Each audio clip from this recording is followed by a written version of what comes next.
Assalamualaikum warahmatullahi wabarakatuh. Selamat malam pemirsa, Anda menyaksikan One on One. Komisi Reformasi Polri ini baru saja dibentuk yang tentunya mengemban harapan besar rakyat. Di mana komisi ini dibentuk dengan harapan mampu membuat perubahan. Namun banyak tanya di balik pembentukan komisi ini, benarkah kemudian Komisi Reformasi Polri bisa benar-benar menuntaskan berbagai permasalahan Polri atau hanya sekadar reformasi semata? Kita ingin melihat apa yang kemudian akan dirubah dan citra seperti apa yang diharapkan dari tubuh Polri. Langsung kami akan jawab bersama dengan Ketua Komisi Reformasi Polri. Bersama saya malam hari ini ada Prof. Jimli Asidiki. Selamat malam. Assalamualaikum Prof. Waalaikumsalam. Apa Keren. nih Prof? Keren sekali. Pembukaannya keren. Nah itu dia, kita ingin menjawab dan juga menyampaikan beberapa tuntutan-tuntutan rakyat begitulah Prof ya bahasanya. Selama 1 jam ke depan begitu Prof. Dan sebelumnya ada juga pertanyaan, langsung kita mulai Prof. Betulkah kemudian komisi ini Prof dibentuk begitu ya karena kasus demonstrasi pada Agustus lalu? Itu pemicu saja, tapi sebetulnya di pikirannya Presiden itu banyak sekali yang perlu dievaluasi. Kalau bahasa anak muda kan Indonesia ini perlu diriset, nah kan gitu. Sampai diriset artinya banyak dong kejadian-kejadian sebelumnya? Banyak sekali, contohnya? Bukan hanya kepolisian, semua. Dan kalau lihat ya, apa yang terjadi di bulan Agustus itu, yang dibakar kan bukan hanya kantor polisi, tapi DPR, DPRD. DPRD karena pengawalan ketat, aman. Tapi DPRD, berapa tuh kantor DPRD dibakar? Daerah, Ya kan? Artinya ada kekecewaan juga dalam sistem saluran aspirasi rakyat, gitu loh. Nah, yang jadi korban ya Kuya-Kuya, Ahmad Saroni, Eko Patrion, Urba. Itu kan hanya korban salah ngomong, kan gitu kan. Tapi itu ekspresi dari kemarahan publik. Maka yang harus di riset tuh, ya bukan hanya kepolisian, semuanya harus dievaluasi. Begitu juga di dalam lingkungan sistem penegakan hukum dan keadilan, ya kan? Ini kan polisi kan yang paling depan. Nah, tapi hilirnya itu kan hakim. Tapi di tengah-tengahnya pengacara. Ini bermasalah semua. Tapi yang berhadapan langsung dengan rakyat ini. Nah, cuman yang kena getahnya yang paling depan. Nah, makanya Presiden ya momentum itu ya dia merespon, apalagi pada bulan September awal itu gerakan Nurani Bangsa dipimpin oleh Ibu Sinta Nuria Abdurrahman Wahid itu diterima oleh Presiden, tokoh-tokoh bangsa mengusulkan reformasi. Nah, yaitu jadi ya direspon oleh Presiden, ya udah bikin komisi reformasi Polri. Itu kira-kira. Dan pada saat kemudian Anda yang diminta memimpin tim ini, Prof, apa yang ada di benak Prof pada saat itu? Ya, saya sudah diminta itu juga bulan September sesudah GNB bertemu itu. Ya oke, tapi setelah 2 bulan nggak ada kabar. Saya pikir nggak jadi ini. Makanya saya nggak nanya-nanya lagi. Ya kan? Ternyata 2 hari sebelum pelantikan jadi. Nah ya kita datang ke istana tanpa pengetahuan siapa aja yang dilantik kan gitu. Berapa jumlahnya, siapa yang dilantik. Nggak ada tahu itu Bro? Ya nggak tahu. Saya cuma dikasih tahu bulan September. Ya kira-kira ya sesudah itu kan kira-kira tanggal 11 GNB bertemu Presiden. Mungkin tanggal 12-13 saya ditelepon. Ya siap aja, Bapak diminta untuk memimpin lembaga begini. Oh begitu, ya boleh, begitu kan? Ya boleh, enteng sekali Prof ya. Iya gimana, kita kan kalau diminta untuk memperbaiki apa yang perlu diperbaiki dalam sistem bernegara kita yang memang banyak masalah, ya kan kita harus terima panggilan dong. Nah itu terima panggilan. Termasuk kalau ini kan komisi ini kan spesifik ya Prof ya. Berbicara mengenai reformasi Polri. Tubuh Polri itu sendiri. Ya kita mulai dari Polri dulu lah. Itu dia. Gitu. Banyak masalahnya di mana? Oh banyak. Apalagi kalau sesudah dilantik itu. WA saya tiap hari itu dapat laporan dari sana. bukan hanya ide-ide besar, tapi juga kasus. Wow. Kasus di sini, kasus di Papua, kasus di Aceh, kasus di Kalimantan. Ampun, banyak banget. Banyak sekali. Malah ini ada 2 anggota DPRD. Udah ditangkap sama polisi. Sudah 2 bulan tapi tidak diproses. Ya kan? Karena targetnya rupanya ini ada PAW anggota DPRD. Maka ini dimasukkan dulu di skap. Jadi ada permainan politik dalam praktek. Nah, ini kasus-kasus kayak begitu banyak sekali. Nah, tapi kan mandat komisi ini kan bukan ngurusin kasus. Kita ini diminta untuk berpikir apa yang harus diperbaiki dalam sistem kepolisian ini. Baik kelembagaannya, strukturnya, maupun instrumental, aturan-aturan instrumentalnya gitu kan, maupun budaya kerjanya. Nah, ini yang harus kita pikirkan. Dan yang kedua, kita nggak bisa juga merumuskan sendiri, ya kan? Artinya di dalamnya termasuk juga integritas dari tugas Polri, profesionalisme. Itu termasuk yang dikeluhkan banyak orang. Termasuk misalnya fungsi pengawasan oleh Kompolnas, public policy making, ya, arahan kebijakan yang harusnya dianu oleh Kompolnas, Komisi Polisi Nasional, tapi nggak berfungsi. Anda melihat sejauh ini tidak berfungsi? Itu keluhan di mana-mana. Okay. Ini yang kita tampung kan. Oh begitu. Nah ya ini harus kita perbaiki. What to do? Gitu loh. Ya sebab Kompolnas misalnya, ketuanya Menko Polkam. Loh masa Menko Polkam jadi ketuanya, masa tidak berjalan sebagaimana idealnya. Tapi nyatanya kayak gitu. Nah belum lagi perilaku di lapangan, waduh banyak masalah. Nah ini yang harus kita rumuskan strateginya. Ada 2 kemungkinan. Kebijakan ke depan yang kalau diterapkan memerlukan perubahan undang-undang. Ada yang sifatnya instrumental langsung ke dalam. Tidak perlu pakai perubahan undang-undang yang memerlukan keputusan presiden. Nah itulah gunanya ada Kapolri menjadi anggota. Nah itu dia pertanyaannya karena Prof. Banyak sekali publik yang udah mempertanyakan terkait dengan struktur keanggotaan dari komisi ini. Pasti Prof juga sudah banyak dengar lah Prof ya. Padahal kalau kita lihat sebenarnya dari segi struktur mungkin nanti produser kami juga akan menayangkan ya siapa saja anggota-anggota dari komisi ini. Cukup adil kalau dilihat ada 5 anggota polisi di sana, juga ada 5 sipil di sana yang Anda ketuai juga di sana. Tapi nampaknya publik ingin lebih daripada itu. Harusnya kemudian diisi lebih banyak sipil agar opini publik begitu ya, tidak banyak intervensi di dalamnya. Begitu. Malah yang sipilnya juga dipersoalkan. Loh kok Menko Hukum, Menteri Dalam Negeri yang mantan Kapolri, kemudian ada Menko, ada Menteri Hukum. Ini bagaimana mereka kerjakan, mereka sibuk ini. Itu dia. Ya kan? Jawaban Anda apa? Jadi ujung-ujungnya yang ya pensiunan aja kayak saya. Jadi katanya ini yang bisa cuma Pak Jimli sama Pak Mahfud. Ya karena kita pensiun. Nah, tapi mantan Kapolri yang pensiun juga ada 2, Pak Idham Aziz, satu lagi Pak Badrudin Haiti, ya kan? Artinya kalau dari segi kesibukan, maka ya kami berempat insya Allah bisa kerja. Tapi begini Prof, tapi kalau isinya kemudian polisi-polisi saja. Iya, jenderal polisinya 5, yang sipilnya 5. Tapi segala sesuatu bisa dilihat dari sudut pandang positif negatif. Nah itu dia. Dari kiri, dari kanan, beda perspektif.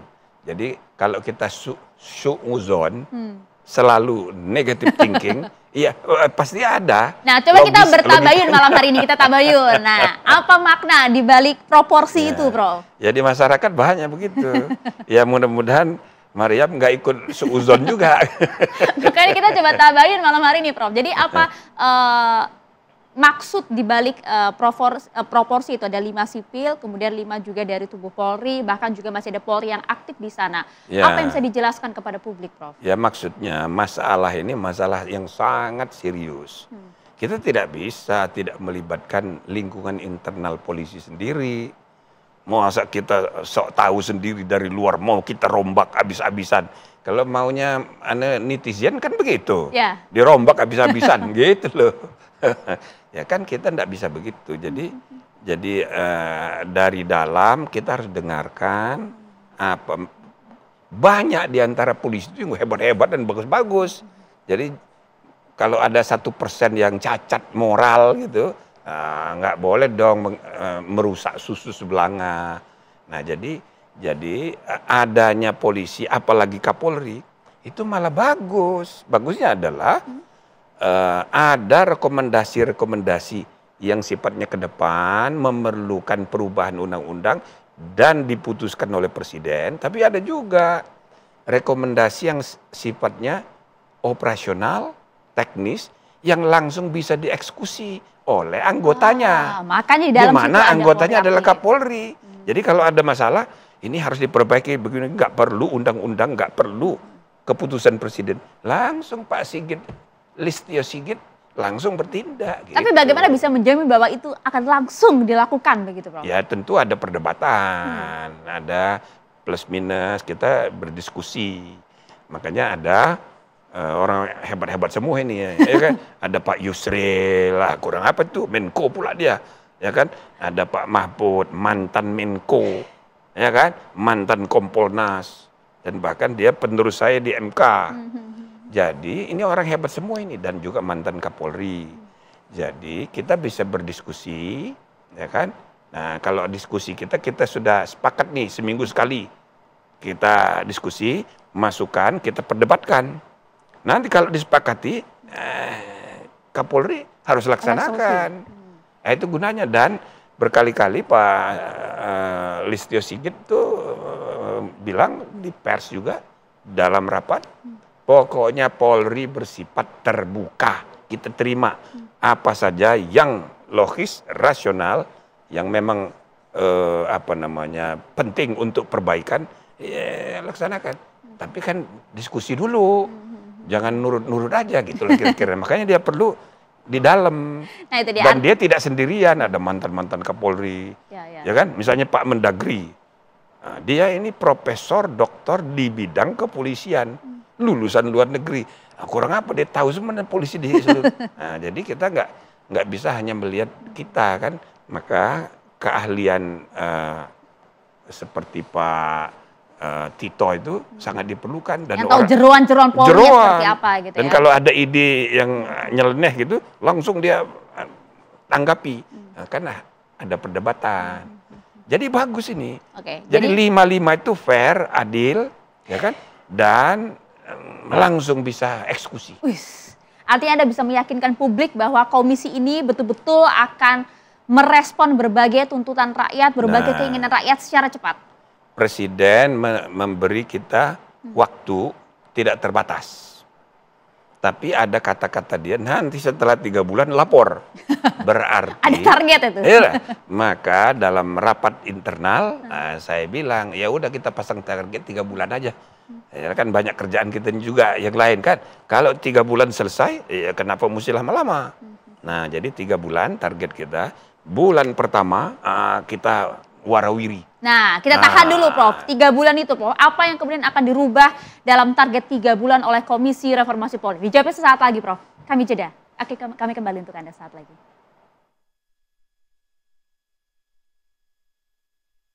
Pusing, gimana cara mendapatkan kebutuhan bahan bangunan sekaligus?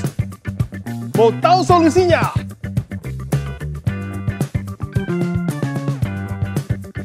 Ayo ke Depo Bangunan. Depo Bangunan dapat memenuhi semua kebutuhan bahan bangunan Anda. Ada lebih dari 100.000 produk pilihan bahan bangunan mulai dari flooring, paint and sundries, sanitary and plumbing, electrical, builder's hardware, houseware in kitchen, tools and hobbies. Wih, lengkap ya, harganya bersaing. Ya, selain hemat, belanja di sini ada tambahan keuntungan. Ikut program belanja berhadiah 16 miliar Depo Bangunan. Belanja di Depo Bangunan. Depo Bangunan, supermarket bahan bangunan yang lengkap, nyaman, dan murah. Hanya di Depo Bangunan. Terima kasih Anda kembali di One on One pemirsa. Kita lanjutkan bersama dengan Prof. Jimli Asidiki untuk menjawab seperti apa target dari Komisi Reformasi Polri. Kalau tadi Anda sampaikan Pak Prabowo targetin 3 bulan lapor kepada saya. Nah, target 3 bulan ini apa yang akan dicapai Prof? Ya, kami udah sepakat bagi 3. Bulan pertama kita belanja ide. Kalau dibilang belanja masalah, ada kritik. Kita harus belanja solusi juga. Itu dia. Jadi betul. brainstorming gitu. Nah, ini penting ya. Jadi bukan hanya rekomendasi yang bisa kita tulis. Saya sendirian bisa nulis, ya kan? Profesor-profesor yang jadi anggota bisa aja nulis. Tapi, ya kan? Itu tidak partisipatoris. Sedangkan masalah kepolisian sudah melibatkan emosi seluruh rakyat Indonesia. Nah, maka partisipatory, meaningful, participation seperti yang diputus oleh MK itu, pentingnya partisipasi bermakna itu jauh lebih penting ketimbang hasilnya. Atau setidak-tidaknya sama penting. Nah, jadi kita sebulan ini kita kumpulin. Ada pendapat nanti misalnya para pengacara senior. Itu Hotman sudah kontak saya. Mau kumpulin pengacara-pengacara. Karena mereka berpengalaman berhubungan dengan jaksa, polisi, berhubungan dengan polisi dalam menyelesaikan perkara pidana. Kan bagus kita dengar. Nah, begitu juga korban-korban misalnya. Ini saya sudah dihubungi oleh ini siapa namanya Repli Harun dan kawan-kawan minta waktu ketemu. Waduh, mau ngomong apa mereka ini? Jangan-jangan ijazah soal ijazah pula gitu kan. Nah, jadi banyak sekali yang minta didengarkan, maka ini harus kita layani. Nggak Bulan bisa. pertama. Iya, begitu juga kemarin dengan GNB, Gerakan Nurani Bangsa. Ya, kita mau tahu apa sih yang mereka bayangkan. Ya kan, waktu bertemu presiden kan waktunya terbatas. Nah, kemarin kita bikin 3 jam. Wah, diskusi. Ya kan? Banyak tuntutan-tuntutan rakyat yang disampaikan. Macam-macam tuntutannya. Ya, biasanya orang menuntut kan mesti yang ideal-ideal. Apa sih kan? Prof poin tuntutan utamanya? Ya, kalau kemarin misalnya bagaimana polisi itu jangan ya kan dipengaruhi oleh politik. Dan juga harus dijauhkan dari bisnis gitu-gitu. Antara lain, ada lagi yang lain-lain yang diusulkan oleh Gerakan Nurani Bangsa itu. Tapi kalau itu kita sepakati jadi kebijakan, pilihan kebijakan, undang-undangnya harus diubah gitu loh. Nah, jadi serius, bukan hanya mengubah perilaku operasional, ya kan? Dan rekomendasi saja gitu ya. Bukan hanya rekomendasi aja, tapi itu nanti setelah 1 bulan, bulan kedua kita akan mendiskusikan pilihan-pilihan kebijakan. Nanti bulan ketiga kalau bisa sudah drafting, legal drafting, bila perlu rancangan undang-undangnya kita selesaikan. Artinya output dari komisi ini tidak hanya sekedar rekomendasi saja. Enggak, kalau rekomendasi nanti lama lagi. Mantap. Itu loh, biar pemerintah, ini anggota yang ditunjuk oleh presiden ini kan bukan orang sembarangan. Menko, wakil Menko, menteri hukum, kan dia punya staf, jajaran. Ya kita tinggal nyuruh-nyuruh kan. Pokoknya yang kita lapor nanti kepada presiden udah konkret. Tinggal dia teken. Ya kan, sesuai prosedur ya ke DPR dulu, tapi udah matang gitu loh.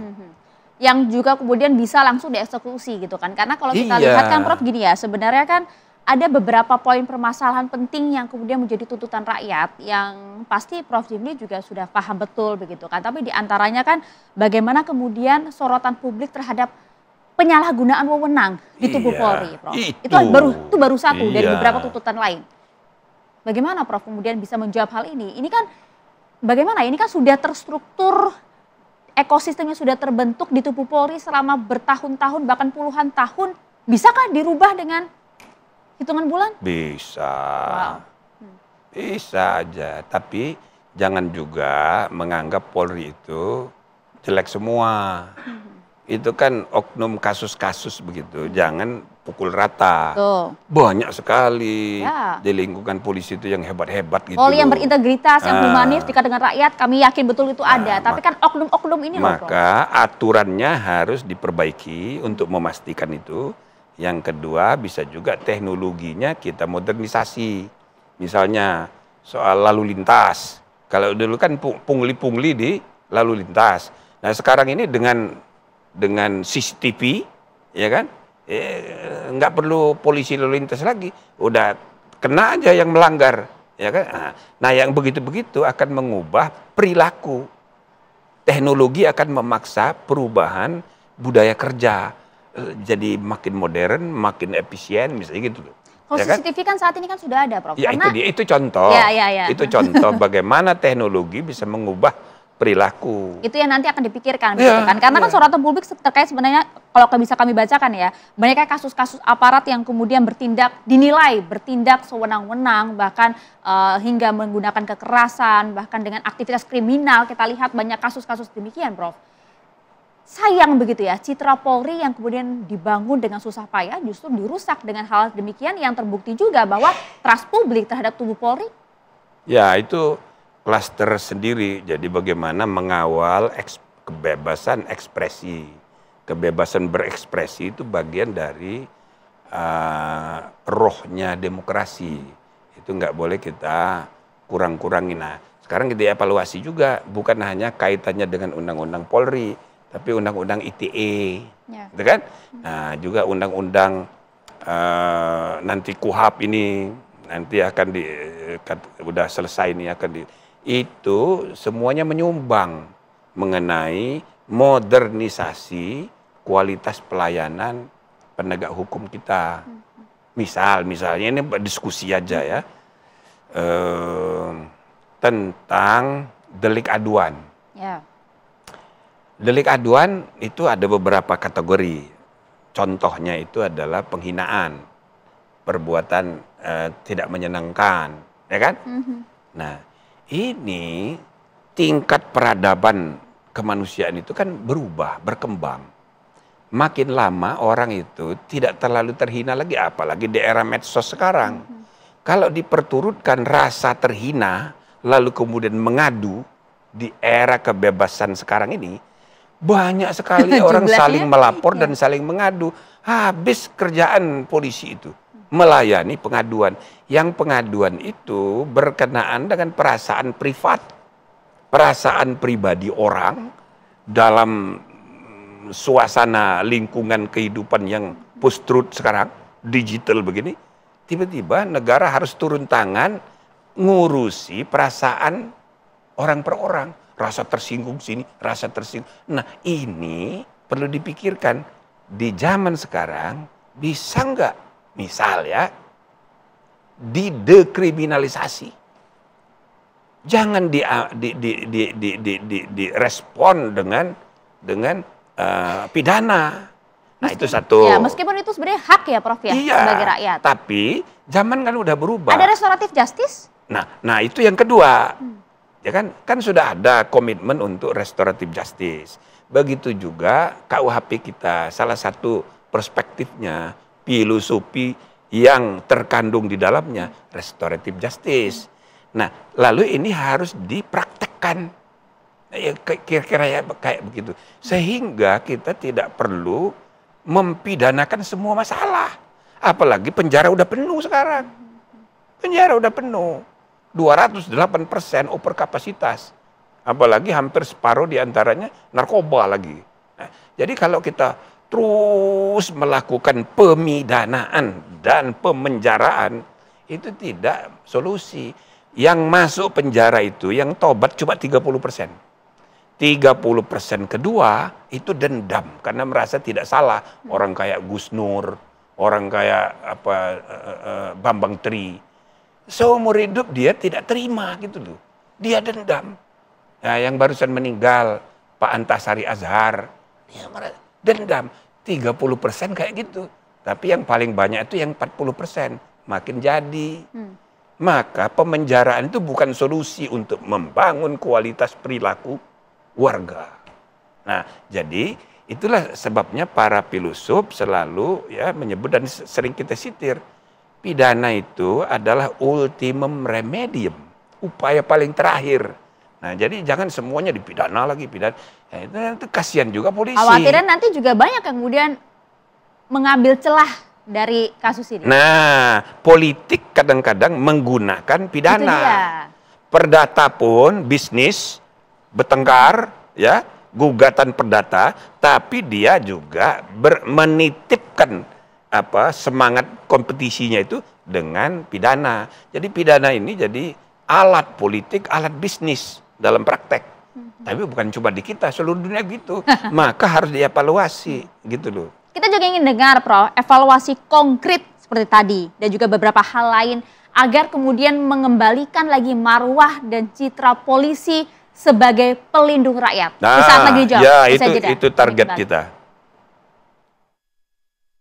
Ya, Anda kembali di One on One pemirsa. Kami tadi menagih janji bagaimana kemudian Komisi Reformasi Polri bisa mengembalikan lagi marwah Polri sebagai pelindung rakyat, Prof.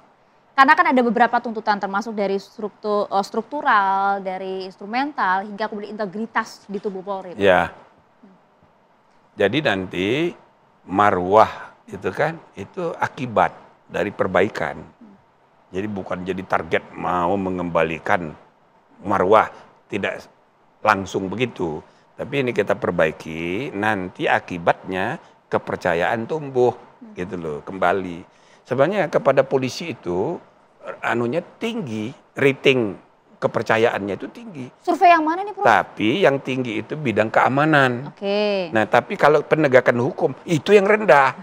Jadi yang masalah ini sebetulnya bukan keamanan. Kalau keamanan semuanya seneng. Karena jadi aman kan. Nah, itu dambaan semua orang. Tapi yang di bidang penegakan hukum ini banyak mengecewakan. Nah, mudah-mudahan nanti dengan perbaikan sistemik gitu, ya akhirnya nanti ada perubahan dan akan menghasilkan perbaikan citra. Insya Allah kepercayaan makin baik. Termasuk juga banyaknya pungli katanya, Prof, di tubuh Polri. Iya. Ini berubahnya bagaimana kalau kemudian di dalamnya juga ada Kapolri, ada polisi-polisi aktif. Pungli keluar, ya kan? Pungli di dalam. Mau naik pangkat, mau apa. Nah, itu banyak keluhan itu. Banyak sekali. Prof kan juga tahu. Ya bukan itu, laporan banyak sekali. Ini baru 2 minggu aja udah numpuk segini laporan. Artinya pungli dan juga suap bahkan di internal Polri itu memang ada? Internal juga ada. Wow. Nah, bagaimana merubah itu dengan ada Kapolri dalam anggota komisi? Ya itulah nanti yang kita diskusikan. Jangan tanya sekarang. Nah, kalau kita maunya tagih langsung gitu, Prof. Saya sebagai ketua komisi justru nanya media. Sebagai jembatan ke suara publik, apa maunya gitu. Apa maunya? Kalau kami, itu yang sedang kita kumpulin. Itu dia. Kalau saya rakyat tentu inginnya polisi ini menjadi polisi sipil yang demokratis. Oke, saya catat. Humanis. 2, catat. Dan juga profesional. Ini susah nih, Prof. Tuh. Udah ada catatannya itu. Mantap nih, begini nih. Karena Prof, kalau kemudian di dalam tubuh komisi ini juga terdapat Kapolri gitu ya, kok rakyat melihatnya jangan-jangan khawatir nanti ini ada 2 matahari kembar nih. Siapa yang memimpin nih nanti nih di sini nih? Gimana tuh, Prof? Ngulang lagi pertanyaannya. Kan udah saya bilang, justru bagus ini ada Kapolri, bisa langsung eksekusi kalau ada masalah-masalah yang perlu operasional dijalankan. Khawatirnya kalau nanti bersanding gitu, Prof. Jadi 2 matahari kembar. Ngapain bersanding? Ya kan? Masa kita ngomongin Polri-nya nggak ikut? Nggak bener dong, ya kan? Misalnya nih, DPR membuat undang-undang tentang KPK, ya kan? Pemerintah bawa rancangan ini, lalu KPK-nya nggak didengar. Itu nggak benar juga. Jadi DPR mesti ngundang dong, gitu kan? Walaupun dia bukan pihak yang berwenang terlibat dalam policy making politik, gitu kan? Policy making. Tapi dia sebagai organ yang akan diatur oleh undang-undang yang sedang kita bahas, masa nggak didengar keluhannya selama ini apa dan sebagainya. Nah, itu juga terjadi dengan MK. Misalnya ada undang-undang tentang lembaga apa gitu, diajukan orang, ya lembaganya harus dipanggil. Gitu. Jadi itu supaya fair. Nah sama ini juga, ini kita ngomongin Polri, masa Kapolrinya enggak kita dengar? Tidak akan ada matahari kembar dalam komisi ini ya? Enggak ada, mataharinya sekarang ada 10. 10 matahari semua itu. Nggak susah ngaturnya Prof ya? Matahari semua, cuman saya udah biasa. Kalau ada perbedaan pendapat, malah kita adu-adu domba. Enggak, dari perdebatan itu akan muncul, ya kan? Kebenaran itu akan memberikan solusi, logic power, dan yang kedua moral power, hati nurani. Maka sengaja kami undang Gerakan Nurani Bangsa. Saya bilang ini adalah gerakan nurani. Seluruh rakyat Indonesia ini harus kita dengarkan nuraninya. Dan kita pun punya nurani. Nah dari nurani itu kita berdiskusi, fakta, informasi, gunakan akal sehat. Itu logic power, nurani, moral power. Nah dua-duanya itu akan menuntun kita menemukan solusi insya Allah. Ya, insya Allah kita juga percaya dan bahkan juga menaruh harapan besar kepada Anda dan juga seluruh tim di komisi ini. Termasuk juga ada tim transformasi Polri. Nah itu internal, apa itu? Nah itu kita putuskan. Ketua tim reforma internal harus ikut dalam rapat-rapat kita. Selalu ikut. Nah itu kemarin pun Pak Kapolri malah menghadirkan tim itu lengkap sekali. Waktu kita menerima Gerakan Nurani Bangsa. Nanti rapat-rapat internal, saya minta juga ketuanya selalu ikut. Ya, biar informasi dari dalam kita dengar. Kita orang luar jangan sok pinter sendiri. Kan ada fakta-fakta objektif yang harus kita dengar. Belum tentu Kapolri sebagai Kapolri yang menjadi anggota tahu apa yang terjadi di lapangan. Maka si ketua tim internal kita undang juga. Gitu. Jadi tim transformasi Polri ini memang tugas tupoksinya berbeda ya? Dia yang kemudian mengurusi internal? Dia untuk internal. Kalau ini kan untuk lebih luas. Ya kan? Tapi ya saling menunjang. Kalau tadi Anda yakini juga bahwa betul memang ada pungli di dalam tubuh Polri. Apa yang kemudian solusi nanti akan diambil yang tidak hanya sekedar rekomendasi gitu, Prof? Iya itu gampang, itu kan sudah soal budaya kerja. Jadi sistemnya kita perbaiki, misalnya infrastruktur pengawasan, infrastruktur etika profesi. Itu kalau difungsikan bisa mengatasi kasus-kasus begitu. Selama ini pada nggak bisa loh Prof. Kasusnya banyak banget. Di bawah kepemimpinan siapa Kapolrinya? Kasusnya pasti banyak. ada. Lah itu Kompolnas tidak berfungsi. Disiplin etikanya tidak berfungsi juga. Maka itu harus kita perbaiki. Kompolnas juga kemudian nanti akan disentuh harus dalam kita perbaiki, harus kita perkuat. Anda melihat Kompolnas saat ini seperti apa? Dia nggak ada fungsinya, proforma aja. Wow. Iya, ketuanya Menko, tapi pas rapat menteri-menteri nggak pada hadir. Nambahin ini aja. Jadi Kompolnas itu harus representasi dari masyarakat sipil, gitu loh. Sehingga polisi itu ada yang ngawasi, termasuk kode etiknya. Oh ini udah orang-orang penting semua aja nggak ada yang ngaruh gitu Pak, apalagi masyarakat sipil. Iya, jadi kalau dia tidak difungsikan, kewenangannya tidak jelas, tidak mengikat. Ya, iya bukan hanya polisi, banyak lembaga-lembaga negara kita ini harus dievaluasi. Makanya selalu saya bilang, kita ini mulai dari polisi dulu lah. Ya. Karena dia nih paling depan. Tapi seluruh sistem penegakan hukum ini sampai kekuasaan hakim sendiri banyak masalah. Satu-satu polisi dulu. Nah, kita boleh polisi dulu. Misalnya pengacara. Coba berapa organisasi pengacara di undang-undang diwajibkan hanya satu, single bar, nyatanya multibar.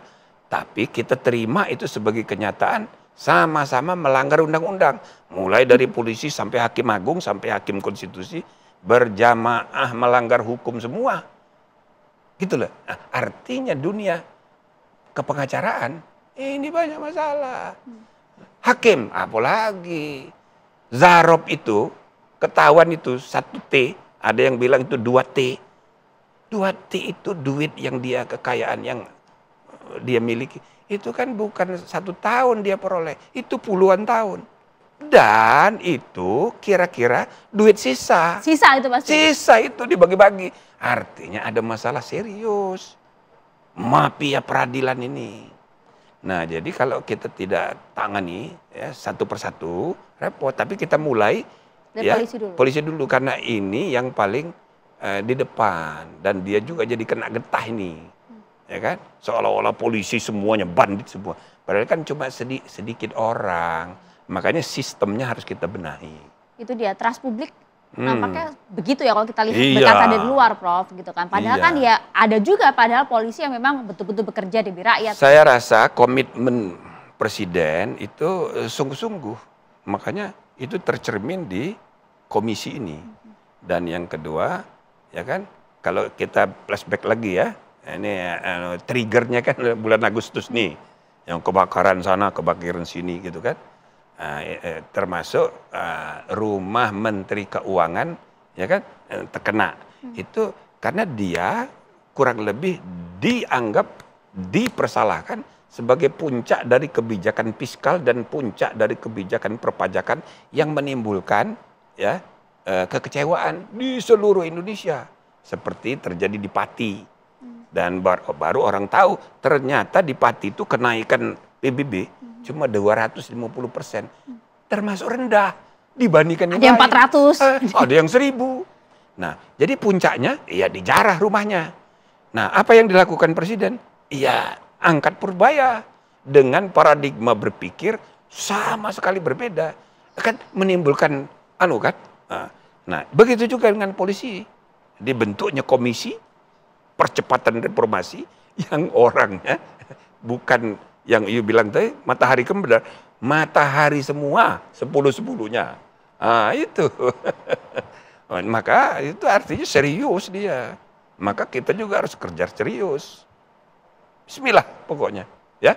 Termasuk juga itu tadi ya, Kompolnas yang kemudian juga akan dibenahi wewenangnya. Jadi bukan hanya sebuah komisi yang hanya tidak ada wewenang. Bukan hanya orangnya, tapi sistemnya, sistem kerjanya. Outputnya kan hanya rekomendasi soalnya, Prof. Oh enggak, dia bisa memutus, memecat bisa. Misalnya gitu ya. Jadi akan diperkuat ya? Iya, kita perkuat nanti diskusinya di dalam nanti. Alternatifnya banyak.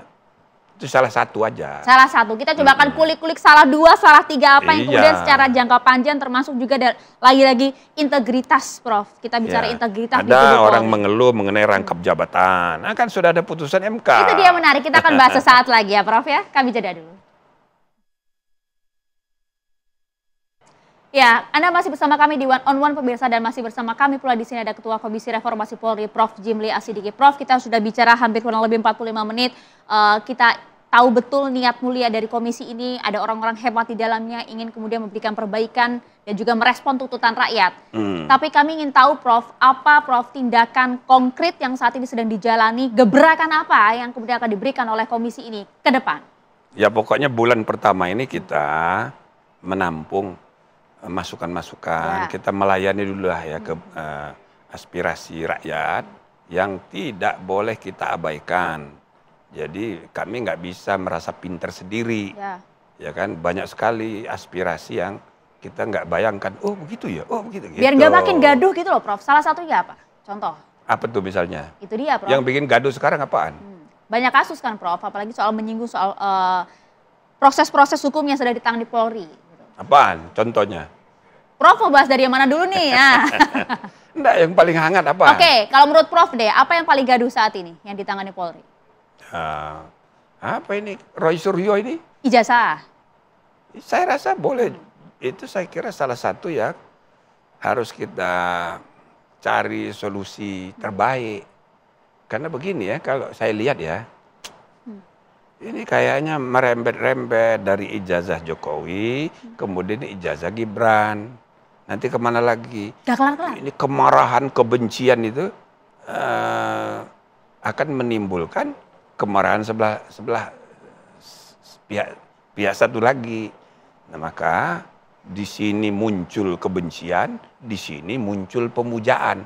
Sama-sama irrasional. Haters tidak rasional dan lovers tidak rasional juga. Terus ini, gitu kan? Nah, pangkal tolaknya itu karena kebencian.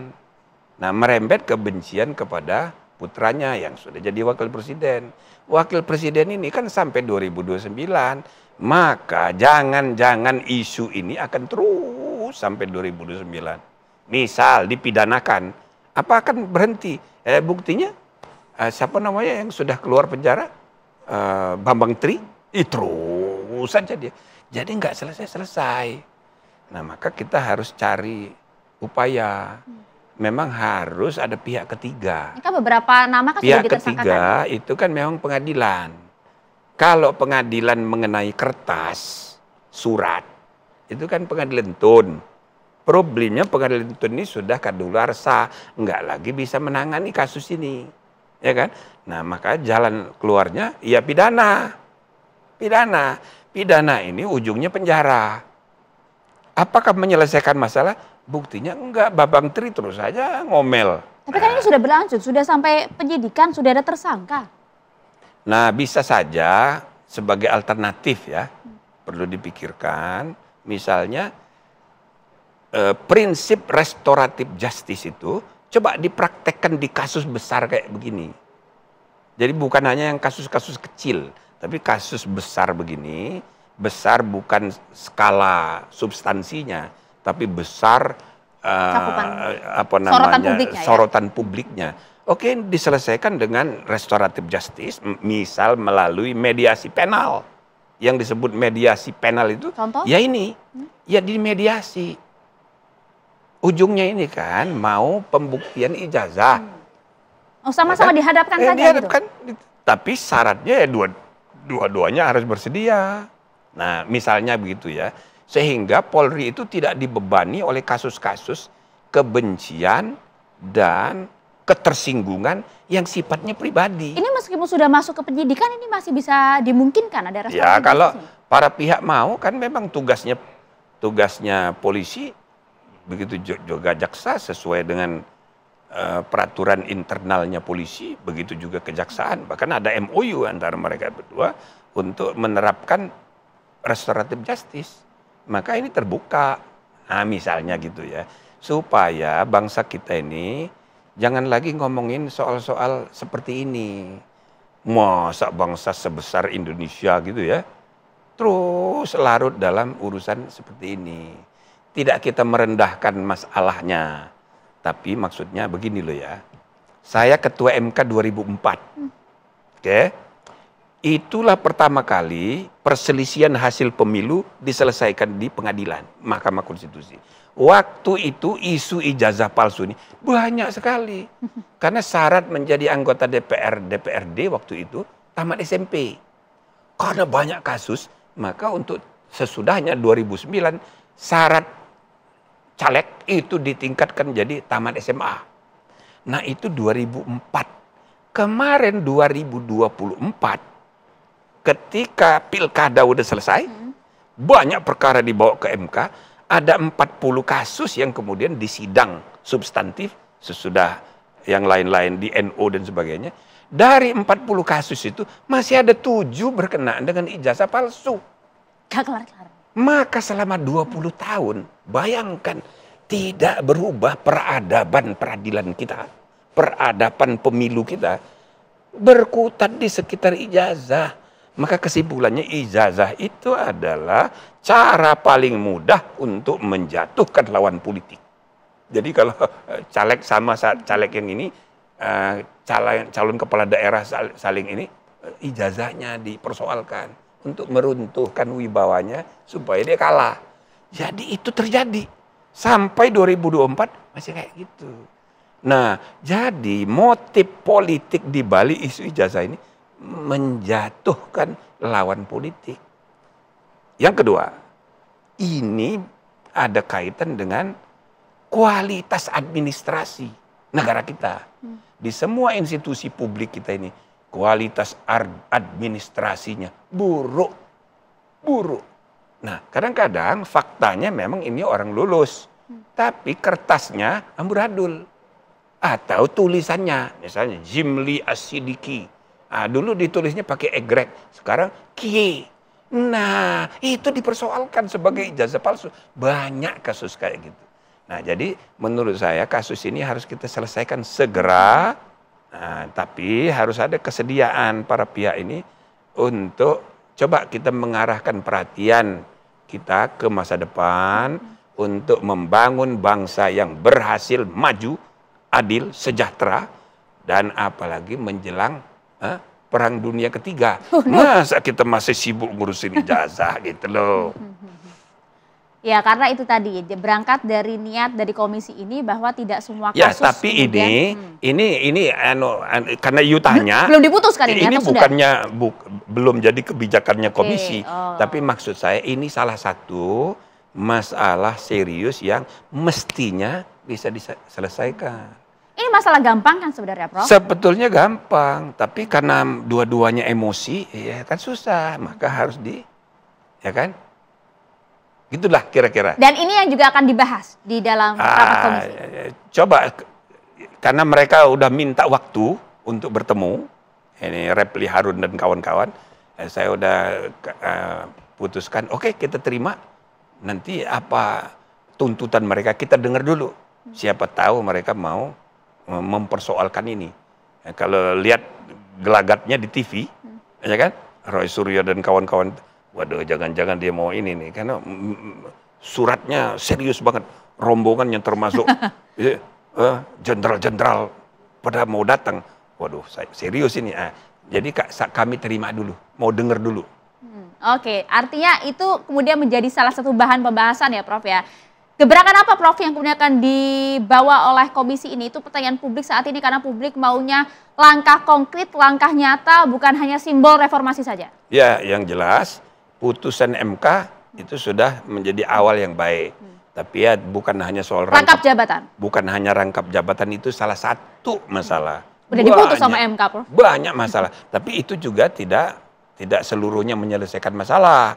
Jadi masyarakat juga jangan salah paham seolah-olah yang diputus itu sama sekali nggak boleh. Itu yang tidak boleh itu ada beberapa, tapi ada yang menurut undang-undang memang diatur. Undang-undang yang ngatur ini bukan hanya undang-undang kepolisian, ada juga undang-undang ASN gitu ya. Jadi hal-hal yang tidak boleh ya itu, dan memang dalam praktek polisi itu kan juga atas permintaan. Sekarang muncul kecenderungan beberapa kementerian bikin Direktorat Jenderal Penegakan Hukum, lalu minta dari kepolisian. Jadi itu atas permintaan. Lalu polisi ada yang permintaan, kirim. Ada yang mungkin diminta gitu, Prof. Enggak, jadi bukannya polisi ngajukan sini, enggak begitu. Itu orang banyak salah paham, dikira polisi masuk kemana-mana. Tidak, dia diminta. Nah, tapi ada jabatan-jabatan tertentu yang dibatasi. Nah, jadi maksud saya apa yang diputus MK itu baik, tapi tidak cukup. Kita harus petani satu-satu undang-undang yang mengatur mengenai lingkungan hidup, membentuk Direktorat Jenderal sendiri, penegakan hukum. Kemudian Pak Bahlil, SDM, ada lagi undang-undangnya sendiri. Nah, semua undang-undang ini banyak orang tidak tahu, institusi yang mempunyai kewenangan penyidikan, apalagi yang namanya PPNS, kalau di total ada 57 instansi yang punya kewenangan menyidik. Nah, ini kan harus dievaluasi. Gitu. Banyak sekali.